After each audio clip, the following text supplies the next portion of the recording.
बाद में सोचते रहना, ठीक है। चलो दिखेगा, दिख जाएगा पूरे यहाँ तक आ जाएगा। ठीक, चलो बताओ कल कहाँ तक बताए थे? वहाँ नहीं, फिर वही आदत है, वहाँ छोड़ दो। चलो बताओ, हार्ट के बारे में बता दिए थे। हार्ट में कितना चैम्बर है? क्या क्या?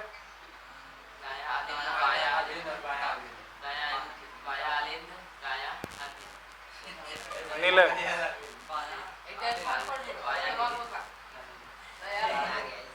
हाँ तो एक बार और फिर से देख लेना, ठीक है, आ जाएगा। नहीं तो दो डायग्राम दिखाते हैं,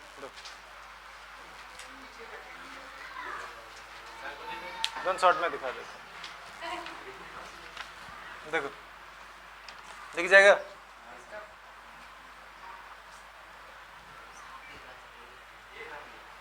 देखो तो नॉर्मली देखो जो 4 चैम्बर है, एक नीचे दूसरा नीचे, ठीक है, और एक ऊपर, फिर ये दूसरा ऊपर। नीचे वाला दोनों को हिंदी में क्या बोले थे? नीला। और इंग्लिश में क्या बोले थे? वेंट्रिकल, ठीक है। जो उधर है वो कौन है? बायां, वो कौन कहलाया? बायां नीले, ठीक है। और नीचे वाला इधर का दायां नीले, मतलब इसको इंग्लिश में क्या बोले थे? लेफ्ट वेंट्रिकल, इसको राइट वेंट्रिकल। और ऊपर में जो था ये बायां, फिर ये दायां, ये क्या कहलाया था? बायां आलिंद। इंग्लिश में इसको क्या बोले थे? लेफ्ट एट्रियम, और इसको बोले थे राइट एट्रियम। ब्लड पूरे बॉडी से दौड़ के सबसे पहले कहाँ आएगा? दाएं आलिंद में, राइट एट्रियम में, फिर जाएगा किसमें? राइट वेंट्रिकल, मतलब दायां निलय में। फिर यहाँ से ब्लड दौड़ के जाएगा फेफड़ा के पास, वापस फेफड़ा पर से आएगा यहाँ इधर से, ठीक है, बायां आलिंद में, मतलब लेफ्ट एट्रियम में आएगा, फिर बायां निलय में जाएगा, लेफ्ट वेंट्रिकल में, फिर यहाँ से पूरे बॉडी में सप्लाई कर दिया जाएगा, ठीक है। तो हार्ट के बारे में हम लोग देख लिए थे। आज हम लोग ब्लड के बारे में पढ़ेंगे। देखो ब्लड है क्या? ब्लड एक तरह का संयोजी उत्तक है,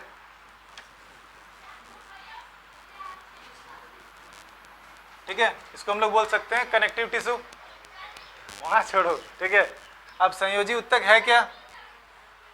जो एक से दूसरे को जोड़ता है, जोड़ने का काम करता है।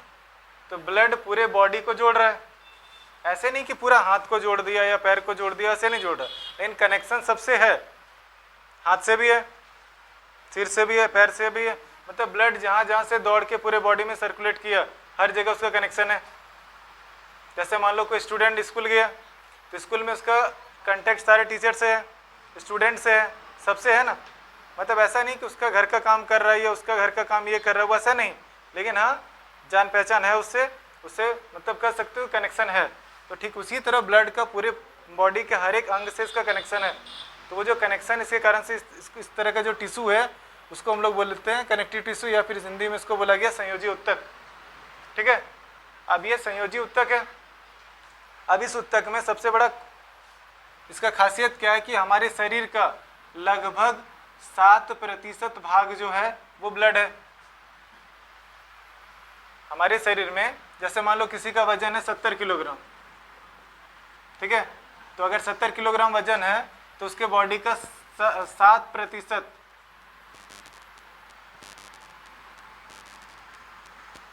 कितना हो जाएगा?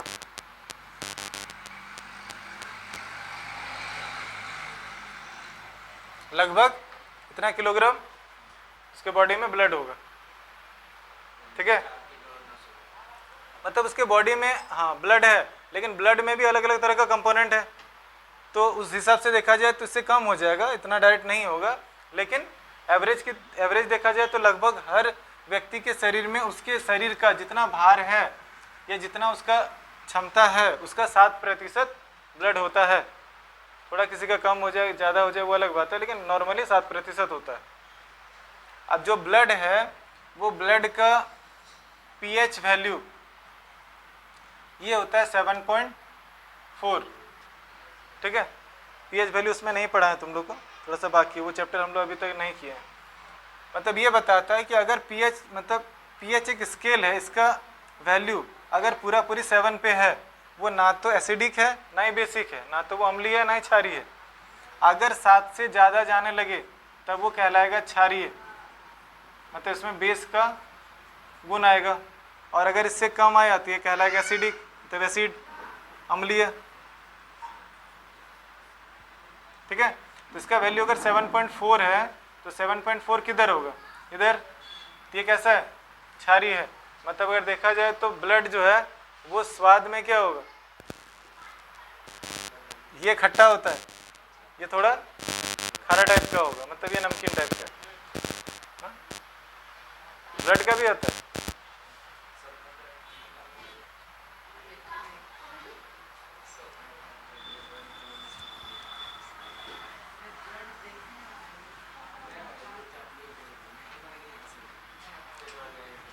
अब देखो 5 से 6 लीटर ब्लड होता है हर व्यक्ति के शरीर में, 5 से 6 लीटर ब्लड है। अब एग्जैक्ट इतना है नहीं, होता है नहीं, क्योंकि सबका शरीर अलग अलग है, तो कम बेसी हो सकता है। लेकिन एक वयस्क पुरुष, या बोल सकते हो कि जो एडल्ट पुरुष है, मतलब लगभग मान के चलो 17-18 साल से ऊपर, उसके बॉडी में 5 से 6 लीटर ब्लड होता है। पुरुषों में जितना ब्लड होता है ना उसकी तुलना में आधा लीटर कम महिलाओं में होता है। मतलब महिला में ब्लड आधा लीटर उसकी तुलना में कम होता है नॉर्मली। अब नॉर्मल हो जाए मतलब ज़्यादा ब्लड का कमी हो गया तो फिर वो ज़्यादा कम हो जाएगा, लेकिन ऐसे नॉर्मली आधा लीटर ब्लड कम रहता है। तो ब्लड का अगर प्रतिशत पूछा जाए तो पूरे शरीर में ब्लड का प्रतिशत कितना है, 7% है। ठीक है, पीएच वैल्यू अगर पूछा जाए तो ब्लड का पीएच वैल्यू कितना हो जाएगा, 7.4। ठीक है, और अगर पूछा जाए कि हमारे शरीर में लगभग ब्लड कितना लीटर होता है तो 5 से 6 लीटर के बीच में होता है। ये नॉर्मल है, अब नॉर्मल होगा तो ज़्यादा भी घट सकता है, 5 से नीचे भी जा सकता है, या 6 से थोड़ा ऊपर भी चल जाए। ठीक है,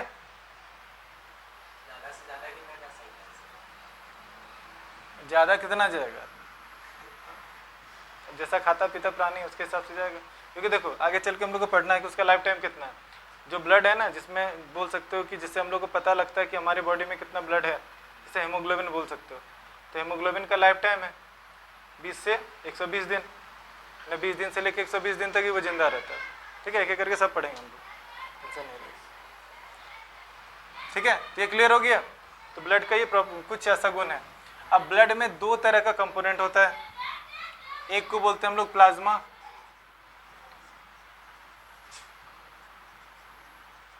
यहां तक दिख जाएगा,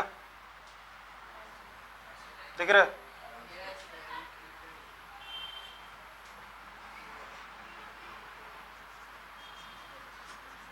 दूसरा हो सकता है ब्लड सेल्स, इसको ब्लड कार्पेसल्स भी कहते हैं।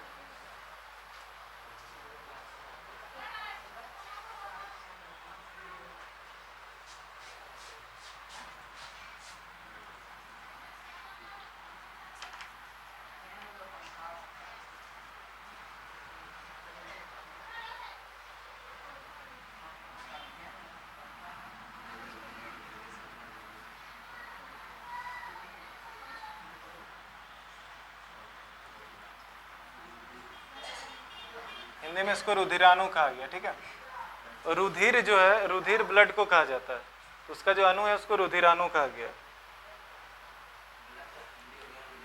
हाँ, ब्लड को हिंदी में रुधिर कहा जाता है, रक्त कहा जाता है, खून कहा जाता है। ठीक है, इंग्लिश में एक ही वर्ड ब्लड से काम चल जाए।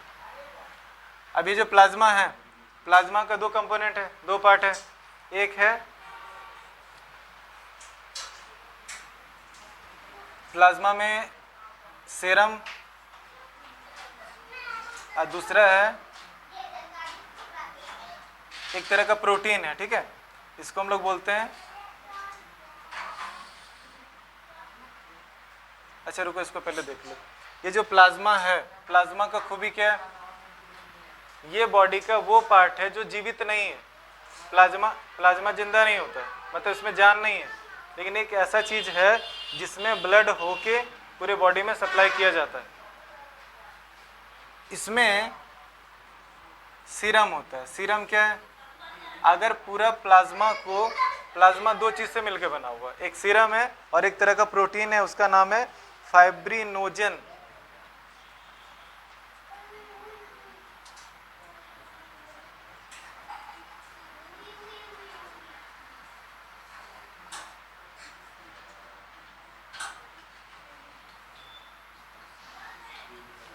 फाइब्रिनोजन ये एक तरह का प्रोटीन है।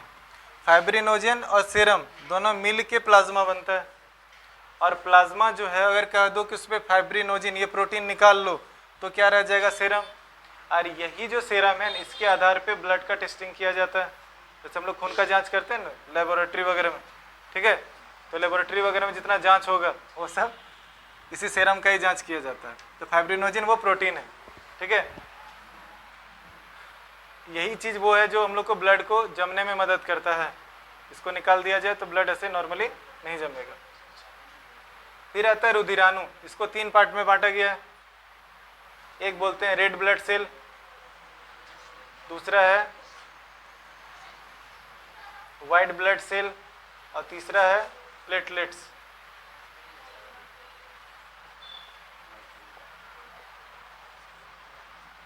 ठीक है, ऐसे देखा जाए तो जो 60% ना प्लाज्मा होता है हमारे शरीर में, 60% हिस्सा जो है वो प्लाज्मा है। अब बाकी कितना बचा, 40%, ये है ये।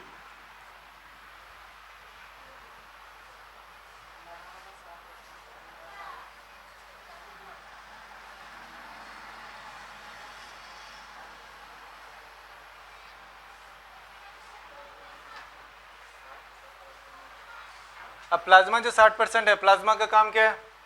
प्लाज्मा हमारे शरीर में जितना भी, जैसे मान लो हम लोग कोई खाना खाएं तो उस खाना में जितना भी पोषक तत्व है उन सारे पोषक तत्व को, चाहे हार्मोन्स हो, उन सब को वो लेके जाता है जिसको जहाँ पहुँचाना है, जिसका जो टारगेट है वहाँ तक ले जाके उसको पहुँचाता है।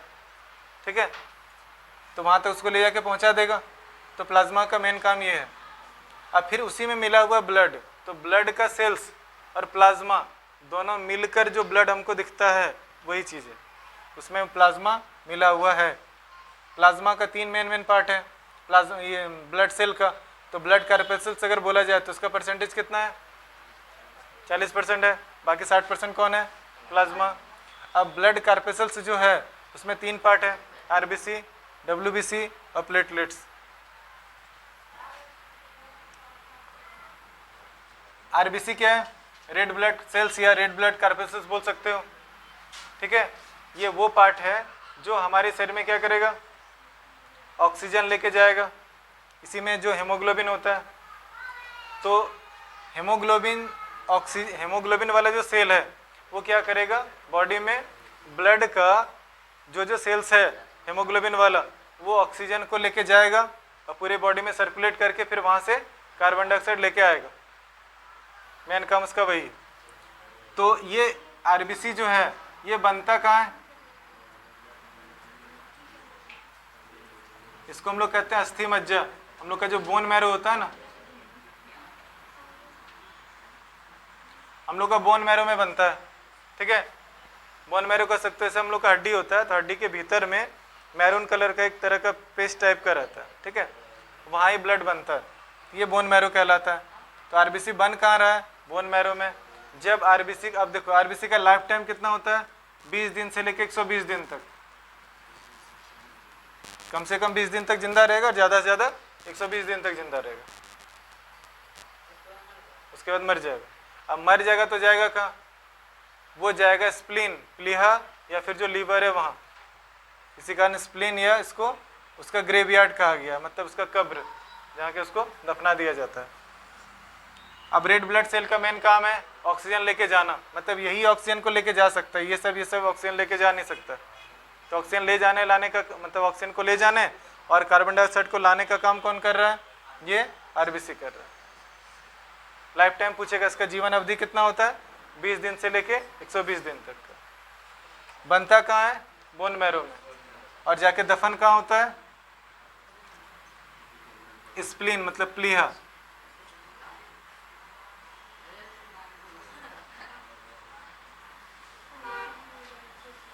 या फिर ये लीवर में, ठीक है, यकृत, यहीं जाके वो दफन हो जाता है। ठीक है, खत्म कर दिया जाता है। अब कोई भी चीज़ नष्ट होगा तो उसको कहीं ना कहीं तो दफनाना पड़ेगा। जैसे घर का कूड़ा कचरा निकलता है, उसको क्या करता है, कोई ढेरी बना दिया, बाद में उसको नाम दे दिया गोबर ढेरी है चाहे जो ढेरी है, उसको ले आकर उसमें डाल दिया, अब वहाँ क्या होगा, मतलब धीरे धीरे खत्म हो गया, भरते जा रहा, दबते जा रहा। ठीक उसी तरह यहाँ जो मरते जाएगा उसको क्या करेगा, लीवर के पास या फिर स्प्लीन में ले आकर उसको दफनाते हुए जाएगा।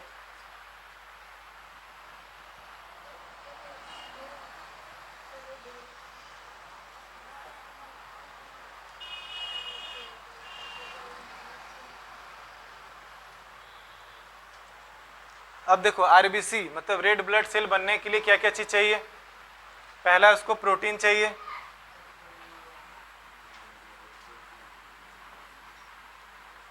आयरन चाहिए, विटामिन B12 चाहिए, ठीक है, और फॉलिक एसिड।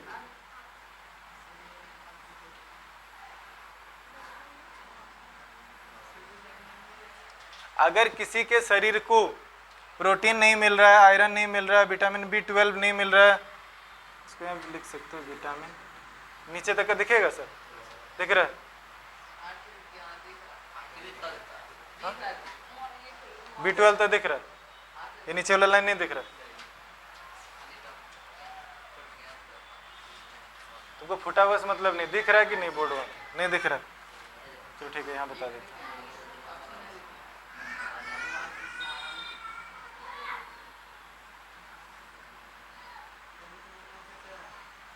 यहाँ पे नहीं दिख रहा, और क्या बचा, फॉलिक अम्ल, बस इतना। तो अगर रेड ब्लड सेल है तो रेड ब्लड सेल को बनने के लिए क्या क्या चीज चाहिए, प्रोटीन, आयरन, विटामिन B12 और फॉलिक अम्ल, फॉलिक एसिड इसको बोलते हैं। अगर किसी के शरीर को ये सारा चीज नहीं मिल रहा है, उसके शरीर में आरबीसी क्या होगा, कम बनेगा। एकदम तो नहीं मिलेगा, ऐसा तो नहीं हो सकता, कुछ तो खाएगा, कुछ भी खाएगा उसमें उसको कुछ ना कुछ मिल ही जा रहा है। कम मात्रा में मिलेगा तो क्या होगा, उसका ब्लड भी कम बनेगा, ब्लड कम बनेगा तो कुछ दिन के बाद उसका क्या होगा, देखो अगर उसके शरीर में नॉर्मल ब्लड है तो देखो 120 दिन तक जिंदा है, तो जो नॉर्मल ब्लड है वो उसको लगभग 120 दिन तक काम चला देगा। 120 दिन कहने का मतलब कितना महीना हुआ, लगभग 4 महीना, 4 महीना। और 4 महीना तो उसको टेंशन है नहीं। अगर 4 महीना तक कंटिन्यू उसको खाना अच्छा से नहीं मिला, जैसे मान लो प्रोटीन वाला खाना नहीं मिला, या उसको आयरन वाला नहीं मिला, विटामिन B12 नहीं मिला, फॉलिक एसिड नहीं मिला, ये सब नहीं मिल रहा है, तो क्या करेगा, धीरे धीरे 4 महीने के बाद उसका शरीर कमजोर होना शुरू हो जाएगा। क्यों, क्योंकि उसके शरीर में आरबीसी कम बन रहा है। अब आरबीसी कम बनेगा तो क्या दिक्कत है, आरबीसी कम बनेगा तो ऑक्सीजन को पहुंचाने वाला आदमी रहा नहीं, उसको पहुंचाने वाला काम कौन करेगा, कम बचा है। अब उतने घटी उसको सब ऑक्सीजन पहुंचा नहीं पाएगा, फिर उसके बाद जो न्यूट्रिएंट्स चाहिए वो सारा न्यूट्रिएंट्स भी कम हो रहा है उसके बॉडी में। तो शरीर का जो मेटाबॉलिज्म है, मतलब जो शरीर को काम करने का जो तरीका है, वो ऑक्सीजन को ले जाने लाने का क्षमता, वो सब में क्या होगा, गिरावट आएगा। इसके कारण से धीरे धीरे उसका शरीर कमजोर होने लगेगा। जब उसका खून जांच किया जाएगा तो डॉक्टर क्या बोलेगा, उसका खून का कमी हो गया। तो खून के कमी को हम लोग बोलते हैं एनीमिया, ठीक है, रक्त अल्पता उसको हिंदी में बोला जाता है। रक्त क्षीणता भी कहीं कहीं लिखा गया, तो उसका मतलब है कि खून का कमी हो गया।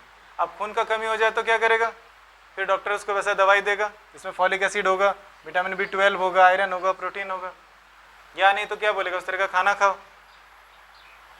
जैसे मान लो मतलब हरा साग सब्जी, दूध, दाल, ये सबको खाने के लिए सलाह दिया जाएगा, ताकि उसको अधिक से अधिक इसका भरपाई हो। जब कंप्लीट हो जाएगा तो फिर बॉडी पहले से नॉर्मल हो जाएगा। ठीक है, याद रहेगा। तो आरबीसी का क्या क्या खूबी है बताओ, यही सब खूबी बताने से काम चलेगा।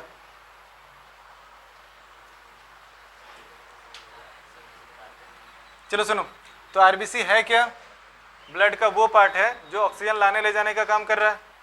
ऑक्सीजन ले जाएगा और वापस में लाएगा क्या, कार्बन डाइऑक्साइड को।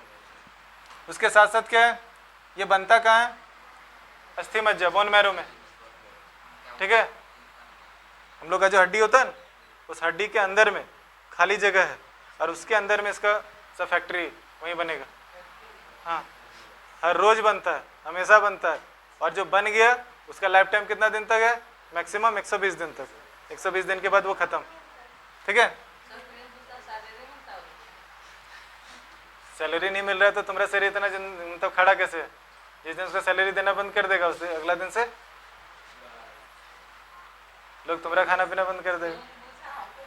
तो 120 दिन हुआ, अब ये जाके दफन कहाँ होता है, मतलब खत्म कहाँ होता है, स्प्लीन और यकृत, यकृत मतलब लीवर, ठीक है, वहीं जाके खत्म हो जाता है। अब इसको बनने के लिए क्या क्या चीज चाहिए, प्रोटीन, आयरन, विटामिन B12 और फॉलिक एसिड, ये सारा चीज चाहिए आरबीसी को बनने के लिए। मतलब जगह तो है, लेकिन अगर इसको ये सारा चीज नहीं मिलेगा तो क्या होगा, वहां नहीं बनेगा। कोई दिक्कत यहाँ तक? और एक चीज और, अगर मान लो किसी के बॉडी में आरबीसी कम हो जाए तब उसको क्या बोला गया, एनीमिया, रक्त अल्पता, मतलब उसके शरीर में खून का कमी हो गया। ठीक है, कोई दिक्कत यहाँ तक? यहाँ तक तो रहेगा नहीं, फिर हमको मिटाना पड़ेगा, मिटा दें इसको। हाँ तो टेंशन है नहीं, इसमें तो रह ही जाएगा।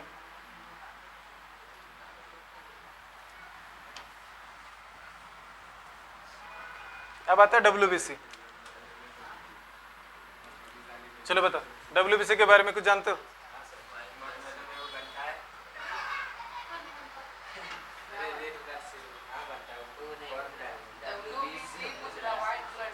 हम क्या पूछे, WBC ना?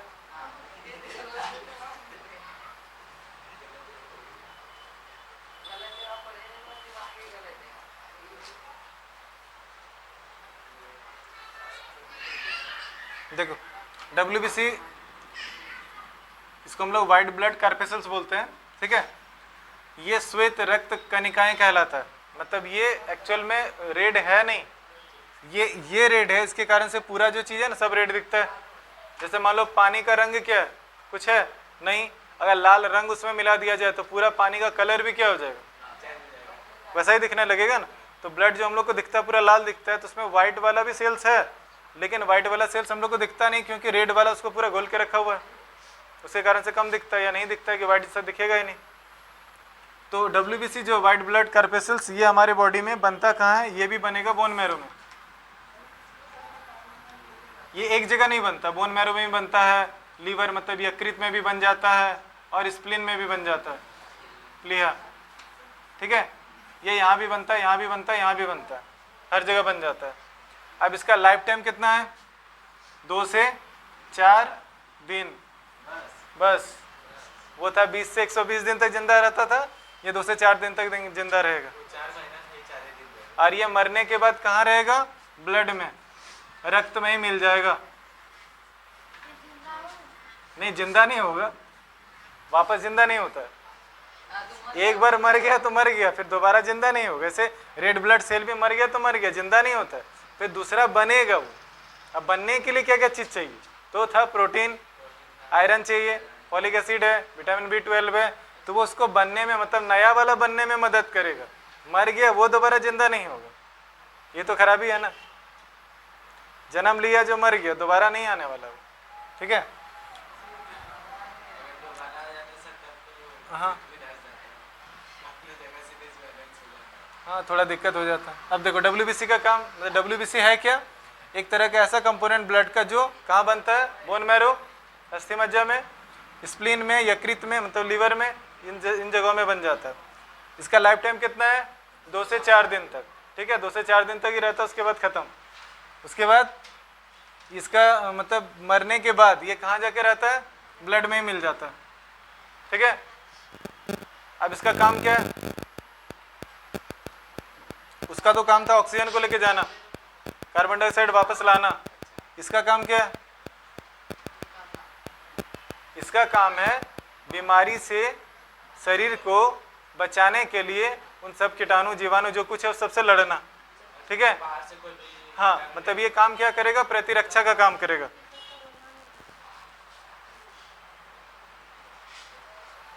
मतलब शरीर में जितना भी इन्फेक्शन है ना, संक्रमण, जितना भी इन्फेक्शन होता है शरीर में, उन सारे इन्फेक्शन से बचाने के लिए ये उन सब से लड़ता है, लड़ने के बाद शरीर को बचा लेगा, ठीक है। तो याद रहेगा इतना। तो WBC बनता कहाँ है, बोन मैरो या अस्थि मज्जा में, या फिर यकृत, लीवर में, स्प्लीन, प्लीहा जिसको बोलते हैं, यहाँ बनेगा, ठीक है। इन जगह में सब जगह बन जाता है। इसका लाइफ टाइम कितना है, 2 से 4 दिन, उसके बाद ये मर जाएगा। मरने के बाद कहाँ रहेगा, ब्लड में मिल जाएगा। इसका इन्फेक्शन का खतरा, जो इन्फेक्शन हो जाता, हाँ, जैसे ब्लड में रहा ना, तो ब्लड से फिर उसको बाहर निकाल दिया जाता है। जैसे मान लो कभी देखे होगे सर्दी खांसी हो जाता है, तो खांसी जो हुआ उसमें कफ आया, सर्दी हुआ नाक से पानी आया, कभी घाव बन के बाहर निकल गया, कभी और किसी माध्यम से निकला, तो वो सब क्या है, वो सब WBC का ही ग्रुप है। ठीक है, जब एक्स्ट्रा ज़्यादा बढ़ने लगे बॉडी में तब उसको शरीर क्या करता है, बाहर निकालता, नहीं तो अंदर में रहेगा तो अलग तरह का बीमारी शुरू कर देगा। तो उसमें हम लोग क्या करते हैं, जैसे अभी ऐसे भी देख लो ना क्या होता है, जब किसी को घाव वगैरह होने लगता है तो क्या करते हैं लोग, उसको तीता चीज़ कड़वा चीज़ ज़्यादा खिलाता है। क्यों? अब वो तीता चीज़ ब्लड में जाएगा, अब ब्लड में जाने के बाद जितना गंदगी है सबको बाहर निकालेगा, या जो ऐसा हानिकारक चीज़ है उसको ख़त्म कर देगा। ख़त्म कर देगा तो क्या होगा, घाव वगैरह अपने बंद हो जाएगा। ठीक है, तो WBC जितना भी इन्फेक्शन वाला चीज़ है उन सबसे ये बचाता है। तो हमारे लिए WBC जरूरी है ताकि बीमारी से लड़ सके और हम लोग को बचा सके। ठीक है, अब आता है प्लेटलेट्स। इसके बारे में तो कल थोड़ा बहुत बताए थे, याद है कुछ?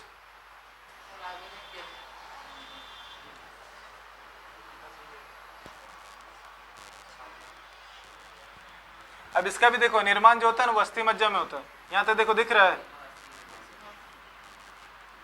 यहाँ तक दिख जाएगा। इसका भी लाइफ टाइम कितना है, 3 से 5 दिन। 3 से 5 दिन के बाद ये खत्म हो जाएगा। अब इसका मृत्यु जो है ये भी होता है प्लीहा में, स्प्लीन। मरने के बाद कहाँ पहुंचेगा, स्प्लीन में। अब इसका काम क्या है, प्लेटलेट्स का मेन काम है हमारी बॉडी में जब कहीं से खून निकल जाता है बाहर, तब उसको वहाँ खून को जमाना है ताकि वो बाहर और ज़्यादा बर्बाद नहीं हो। तो खून को जमने में, मतलब रक्त का थक्का बनने में, ब्लड को क्लॉट करने में ये ज़्यादा ज़रूरी होता है। कौन? प्लेटलेट्स। तो बनता कहाँ है, अस्थि मज्जा बोन मैरो में। लाइफ टाइम कितना है, 3 से 5 दिन। और ये जाके ख़त्म कहाँ होता है, प्लीहा में, तो स्प्लीन। ठीक है, वहीं दफना जाएगा।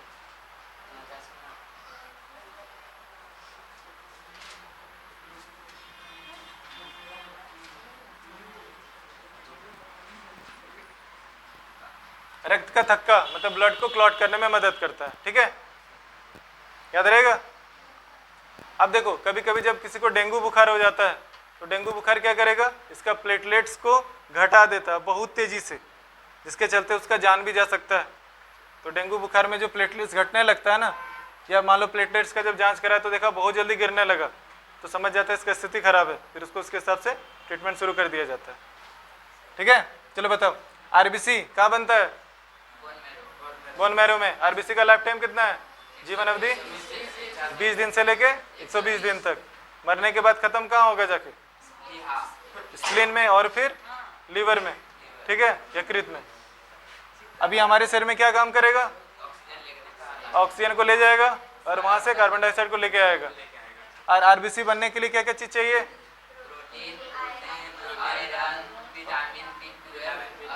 फॉलिक अम्ल। ठीक है, मतलब आयरन चाहिए, विटामिन B12 चाहिए, फॉलिक एसिड चाहिए और प्रोटीन चाहिए। ठीक है, अब आता है WBC। WBC कहाँ बन रहा है, बोन मैरो में। इसका यकृत में भी बनता है, प्लीहा में भी, स्प्लीन में भी बनता है। लाइफ टाइम कितना है, 2 से 4 दिन। जाके ख़त्म कहाँ हो जाएगा, ब्लड में। मरने के बाद ब्लड में मिल जाता है। इसका इन्फेक्शन से हम लोग को बचाता है। फिर आता है प्लेटलेट्स। इसका काम क्या है, नहीं ये बनता कहाँ है, अस्थि मज्जा में, बोन मैरो में। 3 से 5 दिन इसका लाइफ टाइम। स्प्लीन में जाके ख़त्म हो गया। और मेन काम क्या है इसका, रक्त का थक्का बनने में, ब्लड को क्लॉट करता है ताकि हम लोग का सारा खून बह के नहीं निकले। ठीक है, अब ओवरऑल अगर बात करें तो देखा जाए तो क्या है, ब्लड में 2 तरह का कंपोनेंट, एक प्लाज्मा जो 60% है, बाकी जो ब्लड कार्पेसल से ये 40% है। इसमें ये तीनों हो गया और इसमें ये 2 हो गया। अब आता है कि जो ब्लड है हमारे शरीर में क्या काम है उसका, पूरा सिस्टम है ब्लड का, अगर नहीं रहता तो क्या होता,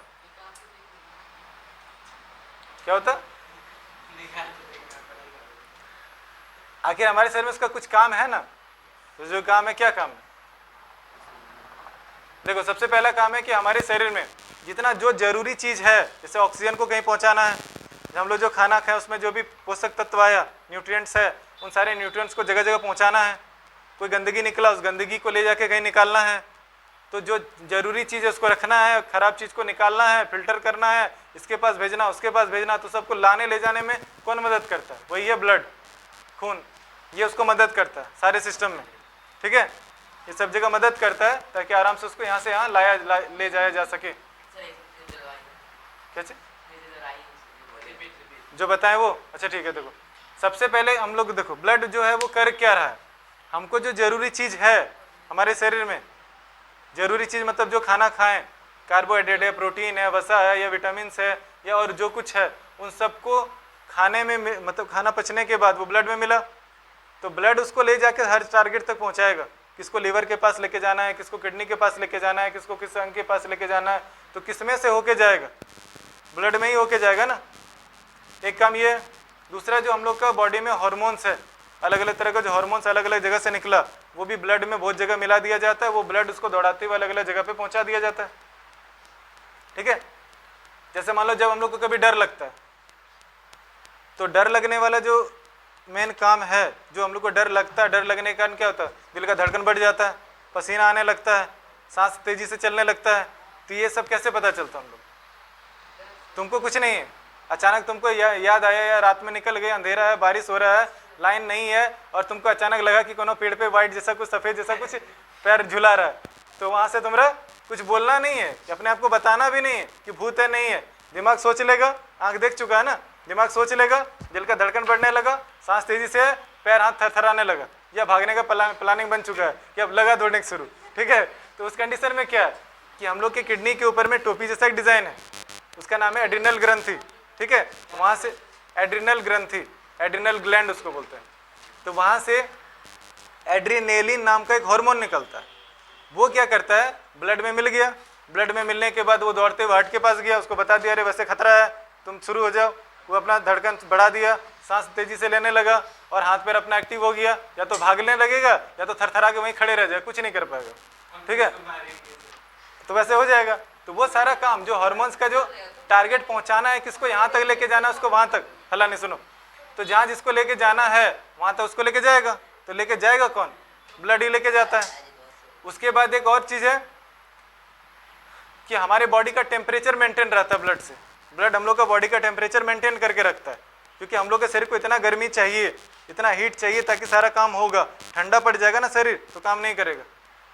तो बॉडी में जो जरूरी चीज़ इसको लाने ले जाने में ब्लड मदद करता है। फिर दूसरा है कि जो हमारे शरीर में टेम्परेचर है, तापमान, उसको बरकरार रखने के लिए ये उसमें फंक्शन जो भी काम है वो करता है। ठीक है, ये सब इसका कुछ जरूरी काम है, याद रहेगा। इसके बाद बहुत बार ऐसा होता है कि कट उठ गया तो टारगेट तक पहुंचाना है, वहाँ खून बंद करना है, रक्त का थक्का बनाना है, इस समय ब्लड काम करता है। हाँ, और अगर पूछे ना कि ब्लड को क्लॉट करने में, ब्लड को जमाने में जो मदद करने वाला कंपोनेंट है वो एक तरह का प्रोटीन है, और उस प्रोटीन का नाम ही यही फाइब्रिनोजन। तो फाइब्रिनोजन क्या है? एक तरह का वो प्रोटीन है जो हमारे शरीर में खून को, मतलब शरीर के अंदर नहीं, जब वो बाहर आ जाएगा ना बाहरी वातावरण में, तब आने के बाद वहाँ उसको जमने में मदद करता है। ठीक है, तो ब्लड जमता किसके कारण से? इस प्रोटीन के कारण से। ठीक है, यहाँ तो याद हो जाएगा ना, बस इतने रहने दिया जाए।